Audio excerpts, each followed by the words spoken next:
నమస్తే, welcome to Andhraprabha. నేను మనస్విని. కాకినాడ జిల్లా తుని మండలం చిక్కుళ్ల అగ్రహారం గ్రామంలో 6 రోజుల క్రిందట అదృశ్యమైన 2 ఏళ్ల చిన్నారి సుంకర జ్ఞానేశ్వరి ఆచూకీ ఇప్పటి వరకు తెలియరాలేదు. దీంతో ఆమె తల్లిదండ్రులు భవానీ, గణేష్తో పాటు కుటుంబ సభ్యులు ఆందోళన చెందుతున్నారు. ఆ చిన్నారితో పాటు అదృశ్యమై 3 రోజుల అనంతరం మంగళవారం ప్రత్యక్షమై మళ్లీ పరారైన పెంపుడు కుక్క బుధవారం అర్ధరాత్రి ఎట్టకేలకు డాగ్ క్యాచర్ బృందానికి చిక్కింది. దీంతో కీలక ఆధారం లభించిందని పోలీసులు భావించారు. ఆ కుక్కకు జీపీఎస్ ట్రాకర్ అమర్చి దానిని వదిలిపెడితే అది సంచరించే మార్గంలో పోలీసులు గాలించి చిన్నారి ఆచూకీ కనిపెట్టాలని భావించారు. అయితే ట్రాకర్ అందుబాటులో లేకపోవడంతో గురువారం అది సాధ్యం కాలేదు. ఆ కుక్కను రోజంతా గణేష్ ఇంటి ముందర మామిడి చెట్టు వద్ద కట్టి పోలీసుల సంరక్షణలో ఉంచారు.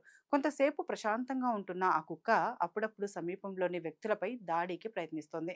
పెద్దాపురం డీఎస్పీ తిలక్ ఆధ్వర్యంలో సిఐలు, ఎస్ఐలు, యాంటీ నక్సల్ స్క్వాడ్స్, ఎన్డీఆర్ఎఫ్, అటవీ అధికారుల బృందాలు గాలింపు చర్యలు కొనసాగించాయి. అనుమానిత ప్రాంతాలపై నిఘా ఉంచి డ్రోన్తో జల్లెడ పట్టారు.